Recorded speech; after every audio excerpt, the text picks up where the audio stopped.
Hi, I'm Rupert, and today I am discussing remote working considerations for business owners. This is video 2 out of 3 in this series, and today we are focusing on cybersecurity. So from a cybersecurity perspective, remote working, the biggest challenge it gives us is around unknown devices at unknown locations that are connecting ultimately to your company's most important data.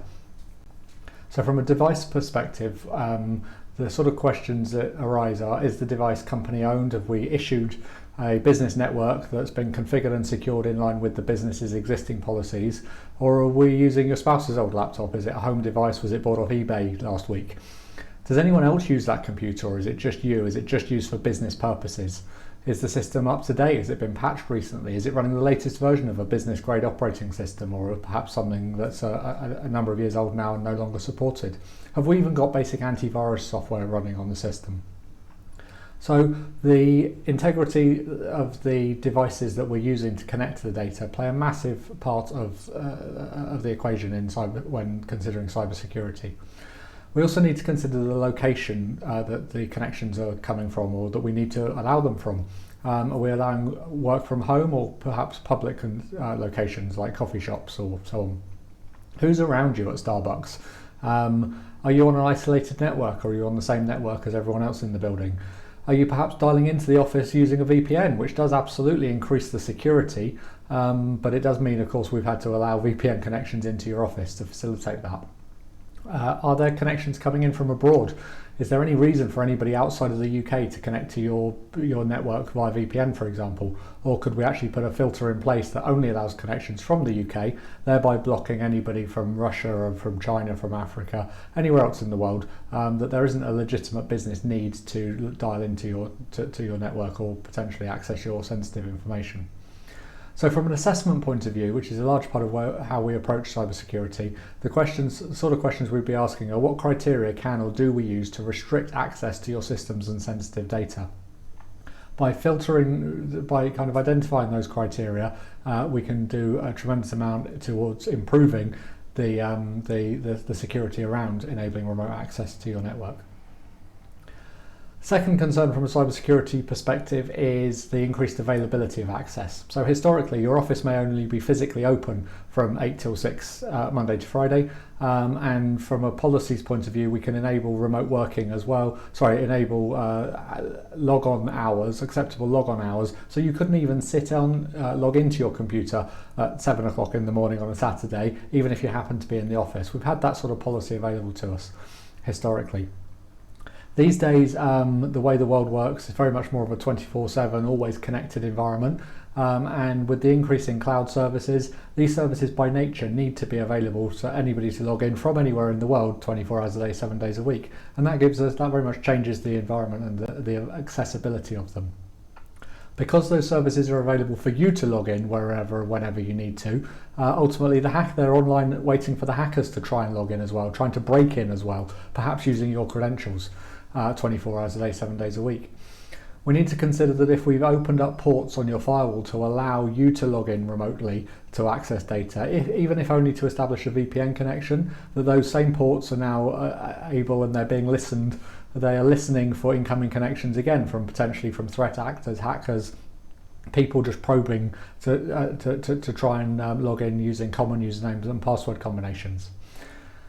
From a software point of view, we need to consider what software is listening for those incoming connections. Have we just got the firewall listening? Are we rerouting any traffic through to particular services behind the firewall, for example, to allow you to log into your computers or remote web workplace, for example, on a small business server? Has any software been installed on the network? TeamViewer, log me in, go to my PC, anything like that, that is sitting there waiting for connections. And if so, was that sanctioned? Is that kind of software that you as a company have standardized on? Or is it software that just an individual has tried to install to be able to work remotely? Are we granting access to a specific resource or allowing full access to our whole network? There's a big difference between logging in and taking over a PC that's on the network and can do everything internally, from just enabling file sharing on a server for remote users, for example.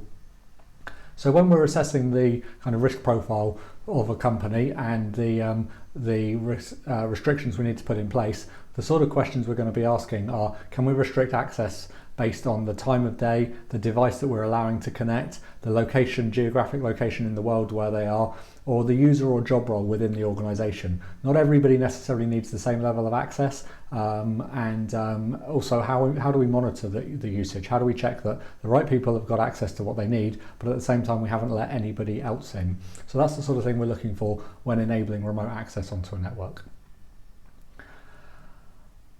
The third kind of concern is human behaviour, and for the record, I'm a firm believer in people ultimately just want to get the job done. So this isn't intended to be malicious in any way.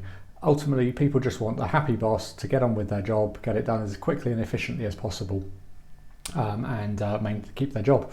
At the same time, working remotely, people have known to be creative with some of the solutions that they used, and perhaps can get away with things on home computers, on home networks that the corporate network wouldn't allow.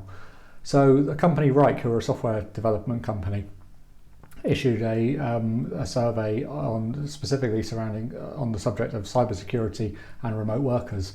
And a couple of the questions that they asked were really interesting. How frequently do you transmit confidential files or company information to colleagues using your personal apps like iMessage, Gmail, or personal Box or Dropbox accounts? And 67% of people admitted to doing that. Equally interesting was what the reasons they gave for the justification effectively of using those services and bypassing the approved apps.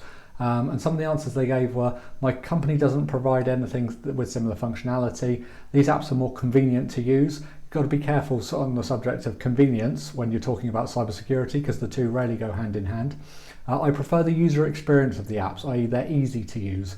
And no one has told me not to. Those are the top 4 reasons, and all very much point towards the importance of having policies, of acceptable policies, acceptable software policies, and ultimately steering the team back towards company sanctioned, company approved, company paid for applications and services, ultimately that have been implemented properly, they've been secured properly, they're being backed up properly, and that the company can normally monitor the usage. If I've uploaded some company information to my personal Dropbox account, it could sit there for weeks, months, years. You don't know what the integrity is like, you don't know what the security is like on that, you've got no way to monitor it as a business. So it's really important that business owners know where their data is and that they're working within the proper policies. Also on the side of human behaviour, hackers are humans too. They know that there's been a massive uplift in remote working, and they are preying on that fact.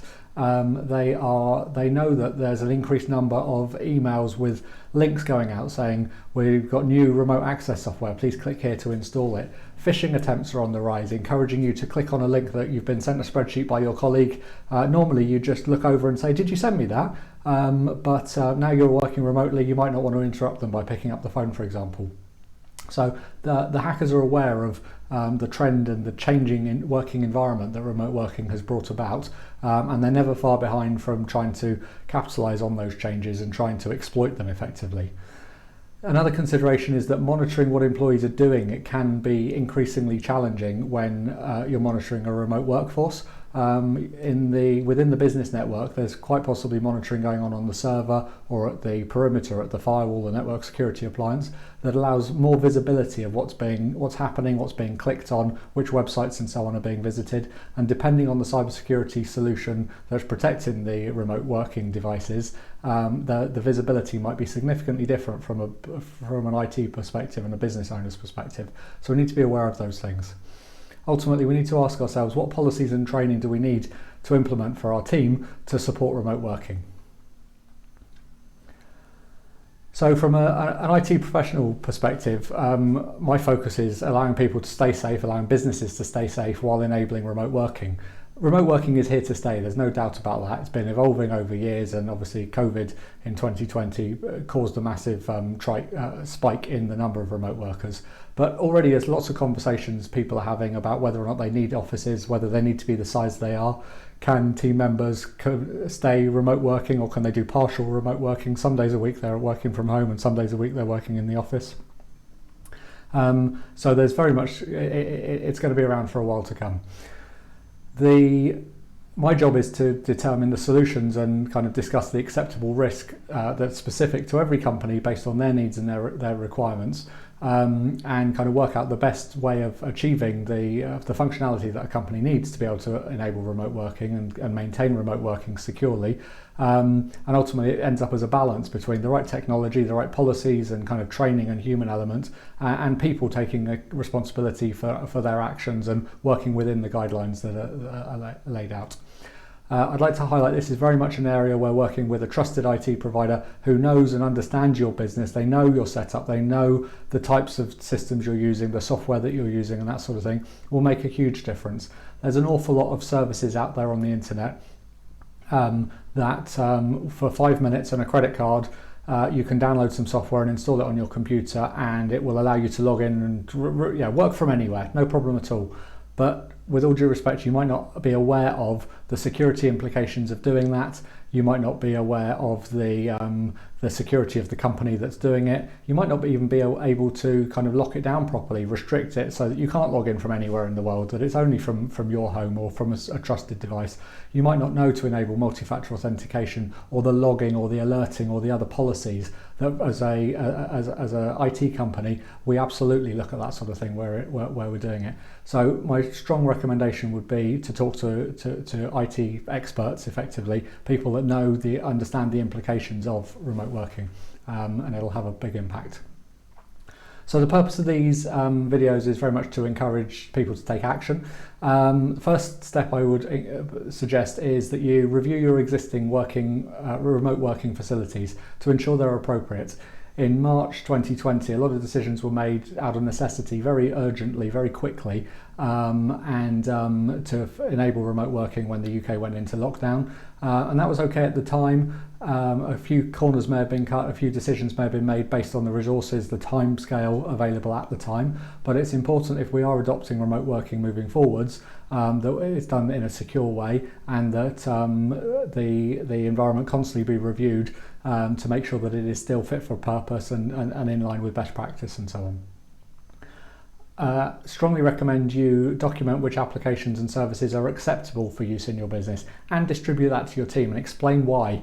And if there's other services that the team suggests, hey, I'd love to use such and such a product or service, talk about it internally. It might be worth the business getting involved in it. If there is a genuinely more efficient, easier to use solution out there, I'm all for discussing it. But what's important is that people don't just randomly pick their own favourite service, and to the detriment of the security and or business processes and data integrity associated with using multiple services. Lastly, this is the second video in 3 of this series, so I'd encourage you to watch the third video on the subject of collaboration, making sure your team have got access to the right data they need, that they can communicate efficiently internally, even when they're not necessarily face-to-face within the same building as they normally would be. So I really hope you found this video useful. Please do share it with anyone else who you think may benefit. You can subscribe to this video or visit the site below to receive notifications when new videos are posted, and look forward to speaking with you shortly. Thank you.